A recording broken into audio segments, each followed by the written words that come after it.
하나님의 말씀 함께 보겠습니다. 구약성경 시편 23편 1절에서 6절까지의 말씀입니다. 시편 23편 1절에서 6절까지의 말씀을 제가 봉독해 드리겠습니다. 여호와는 나의 목자시니 내게 부족함이 없으리로다. 그가 나를 푸른 풀밭에 누이시며 쉴만한 물가로 인도하시는도다. 내 영혼을 소생시키시고 자기 이름을 위하여 의의 길로 인도하시는도다. 내가 사망의 음침한 골짜기로 다닐지라도 해를 두려워하지 않을 것은 주께서 나와 함께 하심이라. 주의 지팡이와 막대기가 나를 안위하시나이다. 주께서 내 원수의 목전에서 내게 상을 차려주시고 기름을 내 머리에 부으셨으니 내 잔이 넘치나이다. 내 평생의 선하심과 인자하심이 반드시 나를 따르리니 내가 여호와의 집에 영원히 살리로다. 아멘. 오늘은 샬롬을 만나다 네 번째 시간으로 다윗이 만난 여호와 로이의 하나님이라는 제목으로 말씀을 전하고자 합니다. 우리에게는 수학자로 잘 알려진 파스칼이라고 하는 사람은 그의 인생 후반부에서는 수학자보다 철학자, 신학자로서 더 많은 활동을 했습니다. 이 파스칼이 뛰어난 수학자였기에 그의 철학과 신학의 모든 상황에서 수학적인 방법으로 이를 증명하고자 하는 시도들이 많이 있었습니다. 이러한 시도 가운데 가장 유명한 것 가운데 하나가 파스칼의 내기라고 하는 것입니다. 그의 책 팡세에서 하나님을 믿기로 한 선택이 현명한 선택이었다라는 것을 수학적인 확률로 이렇게 증명합니다. 아마 여러분들도 들어보신 적이 있을 겁니다. 하나님을 당신이 믿기로 선택하였다면 그것은 옳은 선택이었다. 그래서 이제 수학적인 그 확률로 이야기를 풀어갑니다. 이 파스칼이 한 이야기를 보면 우주에는 두 가지 진리가 존재할 수 있다라고 시작을 합니다. 그래서 하나님이 계신다라고 하는 진리와 하나님이 계시지 않는다라고 하는 이 두 가지의 진리가 존재한다라는 것입니다. 그리고 이에 따라서 사람들이 삶에 대한 방식도 하나님이 존재하는 것처럼 살아가는 삶, 하나님이 존재하지 않는 것처럼 살아가는 삶이 있다라고 이야기를 합니다. 그래서 이것을 조합하여 네 가지의 경우의 수가 나오는 것을 이제 하나하나씩 설명을 하는데요. 첫 번째로 하나님이 존재하지 않고 하나님이 존재하지 않는 것처럼 살아가는 것. 이거는 어떤 것인가? 하나님이 존재하지 않는데 하나님이 존재하지 않는 것처럼 살아가는 것은 잃을 것이 없는 삶이지만 얻을 것도 없는 삶이다. 그러니까 영이라는 것으로 이제 이야기를 합니다. 그리고 두 번째는 하나님이 존재하지 않으나 하나님이 존재하는 것처럼 살아가는 경우가 있다. 이러한 삶을 위해서는 비용과 시간, 수고를 대가로 치르게 된다. 하지만 더 나은 삶이라는 이득을 얻게 된다. 그러니까 하나님이 계시지 않는다라고 할 때 하나님이 계신 것처럼 살아갈 경우에는 더 나은 삶이라는 이득 플러스의 삶이 된다라는 것입니다. 세 번째로는 하나님이 존재하지만 그분이 존재하지 않는 것처럼 살아간다. 그럴 수 있잖아요. 하나님이 계신데 하나님이 계시지 않는 것처럼 살아가는 경우에는 하나님의 말씀하신 지옥의 영원한 고통이 기다리고 있기에 마이너스의 삶이 된다라고 말합니다. 마지막으로 네 번째는 하나님이 존재하고 하나님이 존재하는 것처럼 살아간다. 이러한 삶은 하나님께서 우리에게 약속하신 생명과 복을 누리는 무한대의 플러스의 삶이 된다. 만약에 여러분이 이 땅을 살아가면서 어딘가에 내 길을 걸어야 한다면 어디에 걸을 것인가? 만약 나라면 이 네 번째의 삶의 내 길을 거는 것이 현명한 선택이다. 라고 이제 파스칼이 이런 어떤 수학적인 증명으로 하나님을 믿는 것이 현명한 삶이다라는 것을 증명해 보이려고 이제 시도한 내용입니다. 이러한 파스칼의 내기가 아주 설득력이 있어 보입니다. 그런데 이보다 더 확실한 증명이 있다라고 한다면 그것은 하나님을 믿고 만났던 사람들의 변화된 모습이 훨씬 더 하나님이 살아계심을 증명할 수 있는 중요한 증명이 된다는 것입니다. 수많은 이론적인 증명보다 한 사람의 삶에서 일어난 변화의 모습이 하나님이 이 땅에 존재하고 계심을 더 확실하게 드러내는 증거가 된다라는 것입니다. 샬롬의 하나님을 만남으로 인하여 이전에 경험하지 못하였던 샬롬을 누리는 삶을 살게 되면 사람들은 하나님이 이 땅에 살아계시고 하나님이 존재하고 계심을 보게 된다라는 것입니다. 성경에 등장하는 많은 인물들을 보면 하나님을 만남으로 인하여 이전에 누리지 못했던 그 평안을 누리고 살아가는 모습, 그러한 삶을 살아갔던 많은 인물들이 등장을 합니다.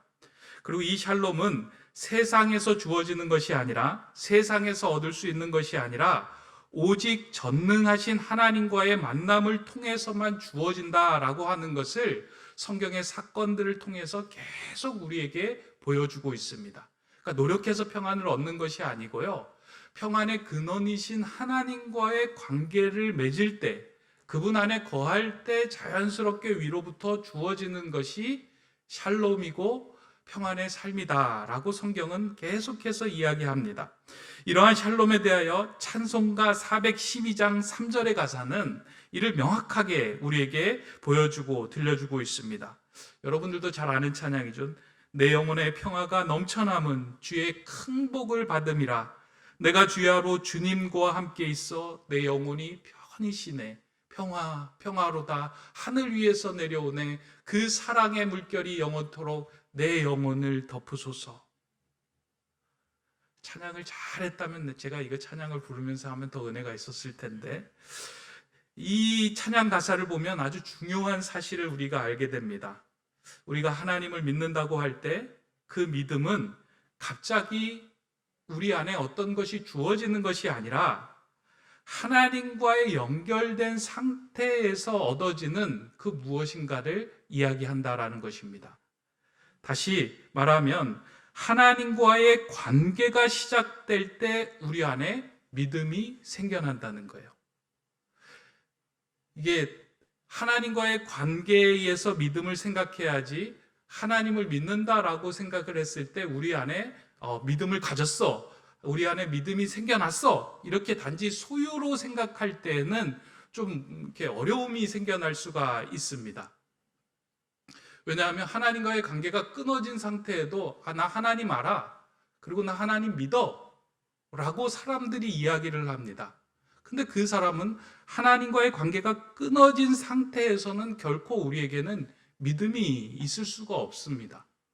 아무리 우리의 입으로는 하나님을 믿는다라고 이야기할지는 모르지만 하나님과의 관계가 끊어진 상황에서 믿음을 이야기한다는 건 이치에 맞지 않는 말입니다. 믿음은 하나님과 우리와의 연결된 상태에서만 얻어지는 거예요. 마찬가지로 샬롬이라고 하는 것도 하나님을 떠난 상태에서 우리는 샬롬을 누릴 수 없습니다. 하나님과 우리와 연결된 상황에서 우리에게 주어지는 것이 샬롬입니다. 그러다 보니까 샬롬이라고 이야기를 할 때 그 샬롬은 다른 곳에서 주어지는 것이 아니라 내가 하나님과의 연결되어 있습니다. 하나님과의 그 연결됨으로 인하여 내 안에 주어지는 것, 그 내 안에 평안을 누리는 것이 샬롬의 상태입니다. 그래서 하나님께서 주신 믿음, 평안, 하나님과의 신앙에 대한 모든 것들은 소유의 차원이 아니라 늘 관계의 차원에서 이해를 해야 합니다. 하나님과 이러한 관계에서 샬롬을 진정으로 경험했던 한 인물은 성경에 나온 오늘 시편을 기록한 다윗입니다. 다윗의 인생을 보면 그의 인생은 파란만장한 인생이었잖아요. 한 가정의 막내로 태어나 주목을 받지 못하였던 평범한 인물이 다윗이었습니다. 그래서 하나님의 전적인 은혜로 그 가정에서 기름 부음을 받았지만 그 기름 부음을 통해서 그의 인생이 한순간에 좋아지지 않습니다. 계속해서 쫓겨다니고 도망다니고 불안한 인생의 연속이 됩니다. 왕이 되고 난 이후에도 가정의 불화와 자녀의 반역으로 인하여 왕궁을 두고 떠나야 하는 안타까운 삶이 다윗의 인생 가운데는 가득합니다. 하지만 이러한 낙심의 상황에서도 그가 낙심하지 않고 주 안에서 샬롬을 노래할 수 있었던 이유는 그가 샬롬의 하나님과 항상 연결되어 있었기 때문입니다. 이러한 다윗이 하나님과의 맺고 있었던 관계를 아주 극명하게 잘 표현해 주고 있는 성경의 내용이 바로 오늘 우리가 읽은 시편 23편의 내용입니다. 여러분들도 이 시편 23편은 아마 잘 아시는 내용이라고 생각이 됩니다. 아마 수도 없이 이 23편의 내용을 설교를 들었고 마음에 새겼을 겁니다. 모든 성도들이 가장 좋아하는 시편이라고 이야기할 때 이 23편을 이야기를 하는데요. 가장 좋아하는 이유 가운데 하나가 이 시편의 내용이 상당히 목가적이고 평안해 보인다. 나를 평안하게 한다라고 해서 이 시편 23편을 이제 좋아한다고 합니다. 그런데 실상 이 시편의 기록 배경은 다윗이 평안했을 때 기록했던 것이 아니고요. 쫓기고 불안하여 사망의 음침한 골짜기를 지나는 상황에서 기록된 시편입니다. 그러나 그럼에도 불구하고 이 시편이 읽는 사람들로 하여금 평안을 누리게 하는 이유는 낙심된 상황에서 다윗은 하나님과의 관계가 온전히 연결됐고 그러한 온전한 관계를 굳게 붙들고 있었기 때문입니다. 그래서 오늘 읽은 본문에서 다윗은 그러한 샬롬을 누리게 된 이유를 이 시편을 읽는 독자들로 하여금 이제 알게 하고 설명을 하는데요. 내가 왜 이런 평안을 누리고 있는가? 그에 대한 이야기를 우리에게 전해주고 있습니다. 우리는 오늘 시편을 읽으면서 이제 그것을 찾아가는 것이 이제 주된 설교의 그 흐름인데요. 저는 이 시편을 읽으면서 다윗이 어떻게 이 샬롬을 누릴 수 있었을까? 크게 이제 두 가지를 이야기를 하는데요. 그에 앞서서 다윗이 다윗이 자신의 삶의 평안을 누리게 됐던 것에 대해서 이제 본문 1절에서는 이렇게 이야기를 합니다. 여호와는 나의 목자시니 내게 부족함이 없으리로다. 이게 이제 시편 전체 23편의 전체를 이끌고 가는 주요 문장인데요. 이 다윗이 자신이 삶 속에서 평안을 누리고 샬롬을 누렸던 가장 결정적인 이유가 무엇이냐? 내가 목자 되신 하나님을 만나고 그분과 연결되어 있기 때문이다 라고 고백합니다. 내가 이 땅을 살아가면서 여러 가지 어려움을 만나고 빈곤한 상황, 궁핍한 상황, 아주 불안한 상황을 만났음에도 불구하고 부족하지 않을 수 있었던 단 한 가지가 있다면 하나님이 나의 목자이시고 내가 그 목자 되신 하나님을 만났기 때문입니다 라고 고백을 합니다. 여기서 목자 되신 하나님이라고 하는 그 단어가 여호와 로이라는 말이에요. 하나님은 나의 목자이십니다 라고 하는 말이 여호와 로이. 다윗이 이렇게 하나님을 목자라고 표현한 이유는 한 가지입니다. 왜냐하면 다윗이 어렸을 때 자신이 했던 일이 무엇이었냐면 목동의 일이었어요. 그러니까 양을 치는 목동의 일이었는데 이 양과 목자의 관계를 들여다보았더니 양에게 있어서 목자는 생명과도 같은 존재였고 양은 목자를 떠나서 살 수 없는 존재임을 알았기 때문입니다. 그러니까 목자가 양을 위하고 양은 목자를 통해서 살아갈 수 있는 것을 경험하면서 하나님은 나의 목자가 되시는구나. 내가 하나님을 떠나서는 살 수가 없고 하나님이 나의 목자가 되시기 때문에 내가 이렇게 살아있구나라는 것을 경험하면서 목자와의 관계를 이야기를 했던 것입니다.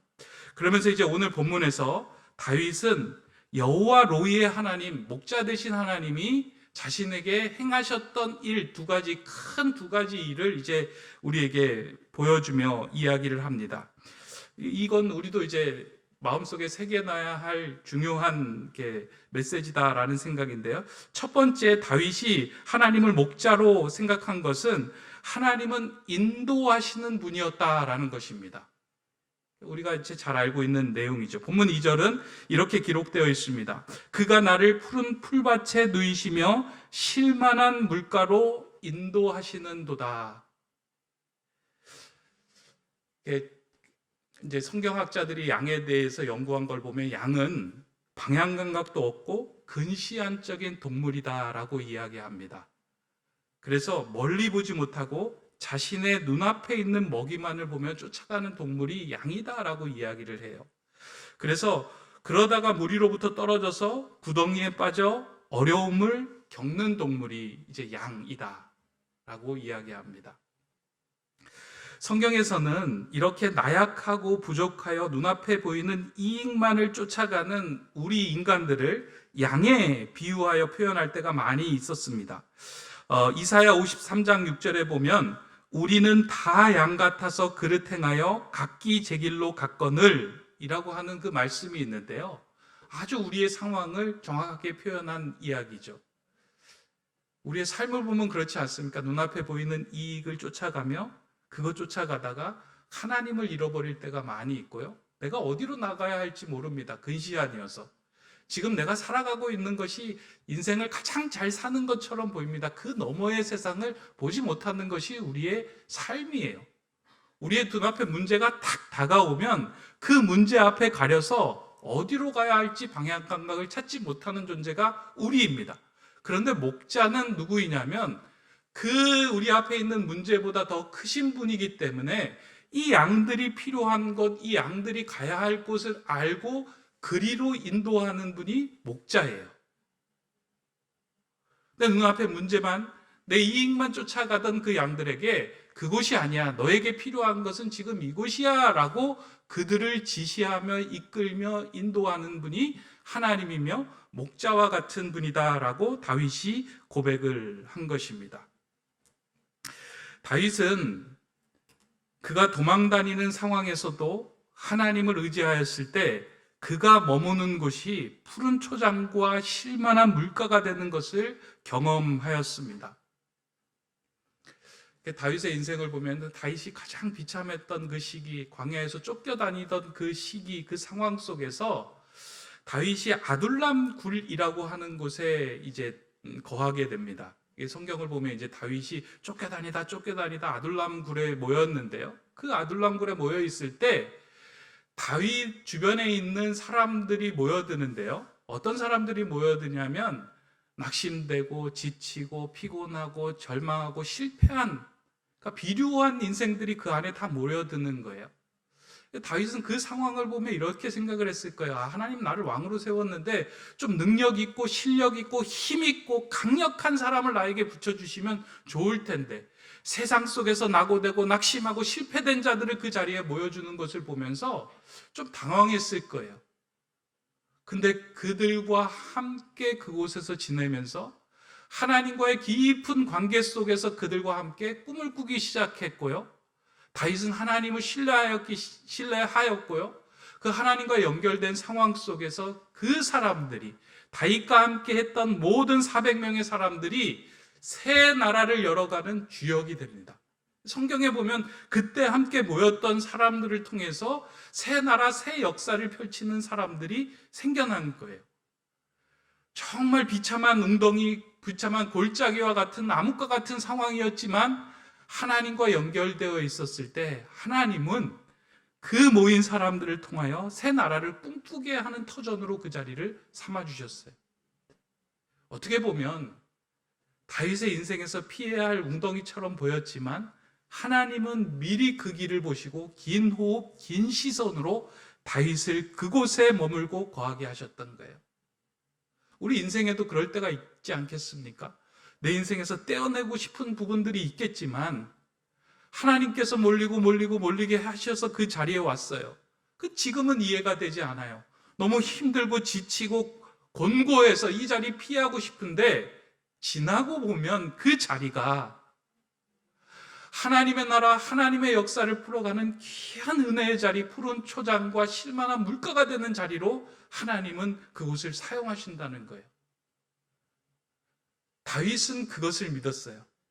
내 인생에 절망과 불안과 낙심이 되는 이 상황이지만 내가 하나님과 연결되어 있기만 하면, 내가 하나님 안에 거하기만 하면 이 자리가 하나님 안에서 쉴만한 물가, 푸른 초장, 내 필요를 채워주시는 곳으로 바꾸어 주시는 곳이구나.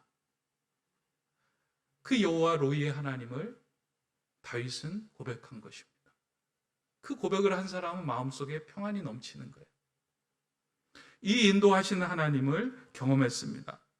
근데 하나님은 단지 우리의 필요를 채워주실 뿐 아니라 우리의 잘못을 깨어서 옳은 길로 인도하시는 목자가 되시기도 합니다. 이 3절의 말씀인데 아주 중요한 메시지입니다. 3절은 이렇게 기록하고 있어요.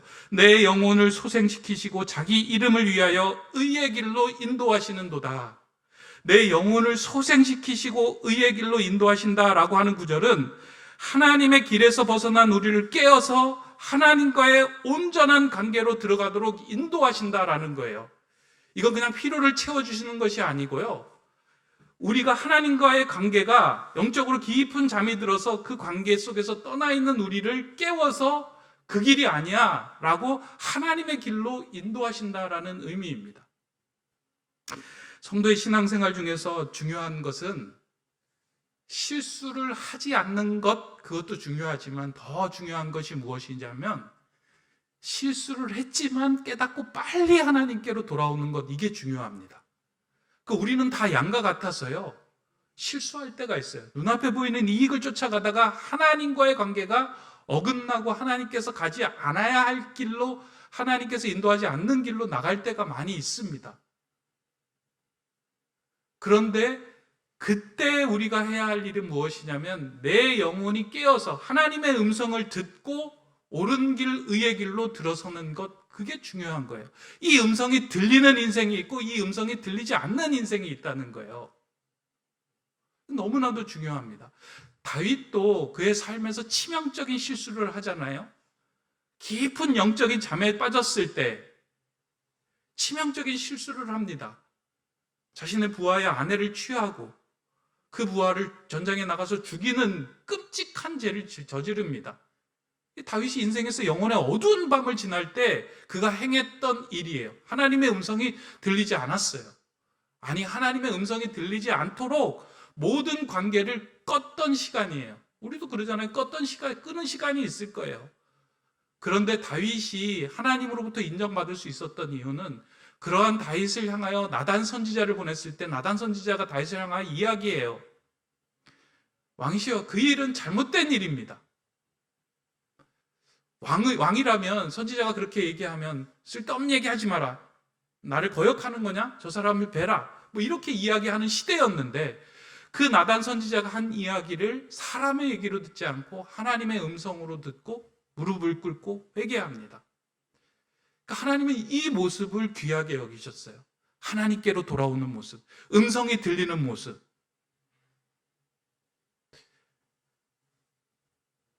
하나님의 양은 목자의 음성을 아는 자들입니다.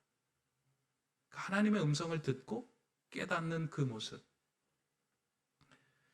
다윗은 인생 중에서 그런 경험을 했기에 세상에 정신이 팔려서 영적으로 잠을 자는 자신을 깨워서 의의 길로 들어서도록 인도하시는 하나님, 그 목자 되신 하나님, 여호와 로이의 하나님을 고백한 것입니다. 양은 목자의 음성을 들으면 삽니다.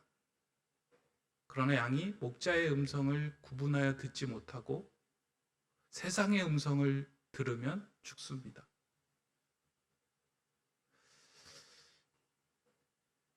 저는 여러분들에게 하나 이제 추천해 드리고 싶은 것 가운데 하나가요, 아침에 많이 바쁘겠지만 말씀 필사하는 것을 추천합니다.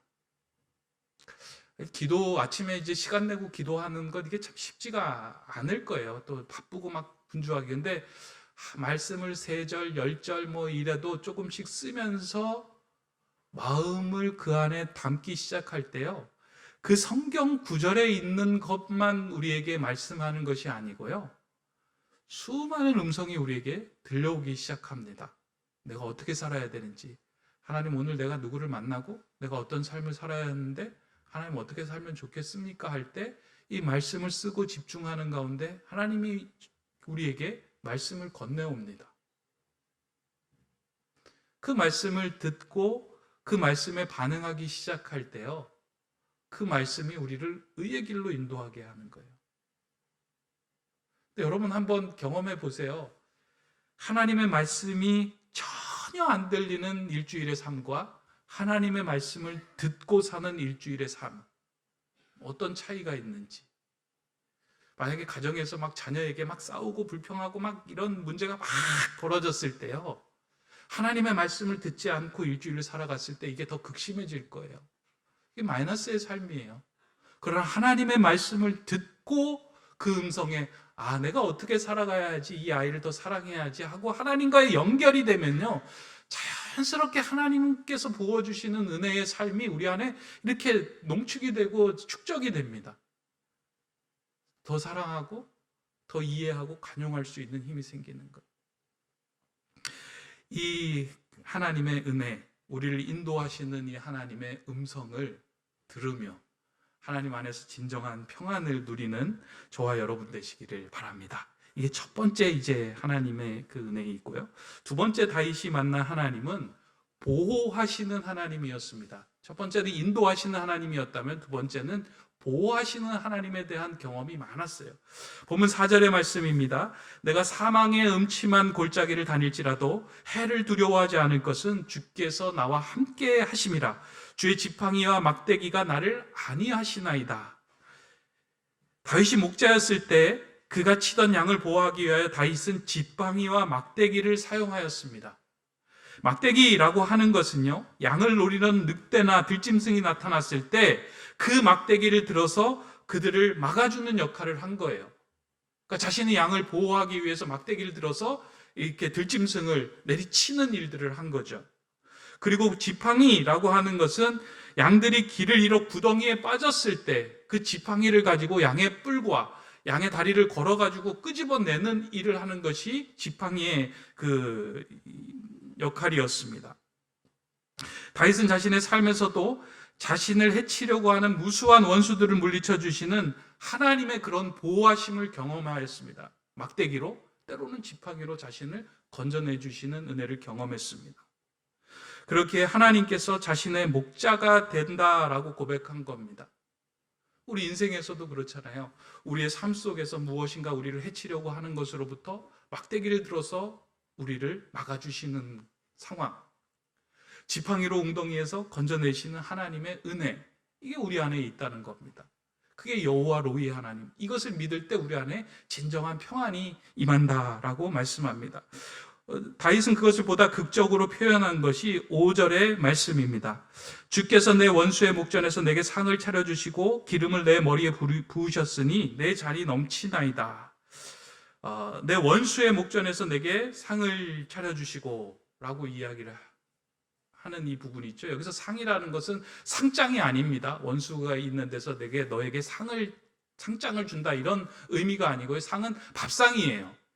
그러니까 원수들이 둘러싸인데 양들의 입장에서 볼 때 원수가 누구예요? 들짐승, 자신을 해하려고 하는 들짐승 앞에서 밥상을 차려주는 거예요. 이게 밥상을 차려주셨다라고 하는 의미는 무엇이냐면 하나님께서 그 어떤 들짐승보다 큰 존재로 그 양들의 울타리가 되어주신다라는 의미예요. 그러니까 여러분, 이 의미가 참 이렇게 깊고 큽니다. 여러분들 동물원에 가면 이제 동물원 사자나 호랑이 울타리 쳐졌잖아요. 사자를 위한 울타리일까요? 우리를 향한 울타리일까요? 사자를 가둬놓는 울타리처럼 보이지만 우리를 보호하기 위한 울타리이기도 하죠. 하나님은 세상보다 크신 하나님으로서 우리가 가지고 있는 세상의 모든 것보다 더 높고 크게 우리를 보호해 주시는 분이다. 그 의미가 담겨져 있는 거예요. 이 믿음을 가지고 있는 사람들은 우리의 삶 속에서 벌어지는 일들과 어려움과 낙심된 상황에 우리가 패배하지 않습니다. 세상에 골리앗이 아무리 커도 하나님을 신뢰하였던 소년 다윗에게 무너졌습니다. 왜냐하면 하나님은 그 골리앗보다 더 크신 하나님이었기 때문입니다. 다윗의 삶은 고난과 아픔의 연속이었지만 모든 상황에서 당당할 수 있었습니다. 그것은 하나님이 세상보다 더 크신 분이며 하나님께서 자신을 목자로 보호하고 계심을 철저하게 믿었기 때문입니다. 다윗은 그 하나님과 연결되어 있었기 때문에 그 어떤 상황에서도 평안을 누리며 이와 같은 시편을 기록할 수 있었던 것입니다. 설교 앞부분에서 언급하였듯이 우리는 믿음이 있다고 할 때 우리의 마음에 하나님을 믿는 믿음을 내가 소유하고 있다라고 생각을 해요. 그래서 하나님을 내가 믿는가? 안 믿는가? 막 이걸 고민할 때가 있어요. 내게 믿음이 있는가 없는가? 막 이걸 고민하면서 당신 믿음 있습니까? 나 믿음이 없어서요. 집사님 좀 교회에서 이런 일 섬겨주시죠. 저는 믿음이 없어서요. 그때 믿음이 없다라고 하는 표현은 내가 하나님과의 관계가 없다라고 하는 표현과 같은 말이에요. 믿음은 내가 만드는 게 아니고요. 하나님과 연결되어 있을 때 하나님이 내게 주시는 하나님의 힘이에요. 능력이에요. 은혜예요. 그래서 성경은 그렇게 얘기하잖아요. 내가 겨자씨만한 믿음만 있다면 이 산이 들려서 바다에 빠지리라. 이게 작은 믿음을 소유하고 있다는 의미가 아니고요. 어떤 의미예요? 하나님과 나와의 관계가 조금이라도 열려 있으면 그 하나님의 하시는 그 놀라운 은총이 나에게도 주어진다는 거예요. 그래서 내가 하나님과의 관계가 열려진 사람들은 모두 믿음이 있고요. 내가 하나님과의 관계가 열려진 사람들은 모두 이 평안을 누릴 수 있게 됩니다. 그래서 다윗은 마지막에 이제 9절에서 이런 이야기를 하고 계시는데요. 이게 참 저는 이제 마지막 말씀이 참 너무 이렇게 귀하고 좋다라고 생각이 됩니다. 뭐라고 이야기하냐면 다윗이 23편 6절에서 이렇게 이야기합니다. 내 평생에 선하심과 인자하심이 반드시 나를 따르리니 내가 여호와의 집에 영원히 살리로다. 이게 이 말을 읽어보면 내 평생에 선하심과 인자하심이 나를 따르리니, 저는 이제 이거를 이렇게 목자와 양과의 관계에서 보면, 목자와 양과의 관계에서 이제 막대기도 나오고 지팡이도 나왔잖아요. 이제 뭐가 나와야 돼요? 목자하고 이제 양과의 관계에서 뭐 또 좀 등장을 해야 되잖아요. 이렇게 여러분 그 화면에 보면 목자가 양들을 칠 때 등장하는 게 이제 양치기 개가 있잖아요. 아닌가요? 하나님의 선하심과 인자하심이, 그러니까 양치는 개 2마리가 있는데 그게 선하심이라고 하는 개하고 인자하심이라는 개가 평생 그 양들을 쫓아오며 나를 따라올 것이다 라고 이야기를 하는 거예요. 하나님과의 관계가 있는 사람은 평생의 선하심과 인자하심으로 내가 너를 반드시 지켜주고 보호하여 주시고 인도하여 주실 것이다 라고 약속의 메시지를 주시는 말씀이에요. 평생의 그 선하심, 인자하심, 그 2마리가 우리를 쭉 쫓아다니면서 다른 길로 갈 때, 구덩이에 빠질 때 하나님께 알리고 이와 같은 역할을 해 주실 거다.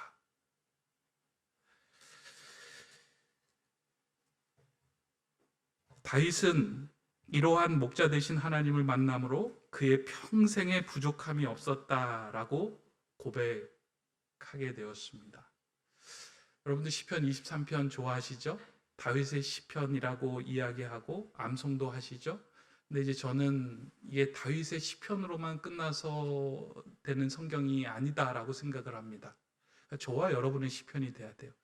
여호와는 나의 목자시니 여호와는 나, 저와 여러분, 다윗의 목자가 아니고요, 저와 여러분, 여러분의 이름을 넣으셔야 돼요.